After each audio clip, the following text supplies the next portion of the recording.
ঝিনাইদহের শৈলকুপা উপজেলায় পূর্বশত্রুতার জের ধরে দুদল গ্রামবাসীর সংঘর্ষের ঘটনা ঘটেছে।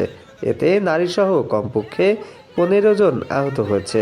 আজ শনিবার সকালে উপজেলার ধলহরাচন্দ্র ইউনিয়নের কাশীনাথপুর গ্রামে এ ঘটনা ঘটে।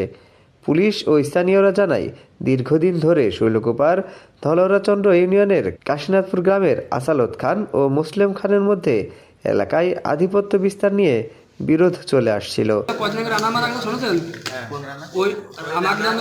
রানার বাপ মার আজকে মারি এলতে গেছিল ওই যে দাদার কেসুনের জন্য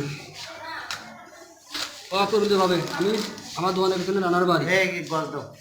আপনার দোকানটা কোন জায়গা? বিধিপার, ওই বিধিপারই মাছ আমার বিধিপার ও রানার আমার দোকানের পিছনে আমি ওদের দোকানে ভাড়া হামলা করে কারা? হামলা করে হলো মতি আস্তানের লোক। ওদের সব রামদাও 10-12 জন লোক মাত্র রামদাও নিয়ে সাইফুলের মনে করেন বাপ মা চাচা সব মাসির কথা আমরা জাতিতে মনে করেন। এর জের ধরে সকালে উভয় পক্ষের সমর্থকদের মধ্যে কথা কাটাকাটি হয়। পরে তা সংঘর্ষে রূপ নেয়। এ সময় উভয় পক্ষ দেশীয় অস্ত্র নিয়ে সংঘর্ষে জড়িয়ে পড়ে। এতে দুপক্ষের নারীসহ অন্তত 15 জন আহত হয়। পরে তাদের উদ্ধার করে শৈলকুপা উপজেলা স্বাস্থ্য কমপ্লেক্স ও কুষ্টিয়া জেনারেল হাসপাতালে নেওয়া হয়।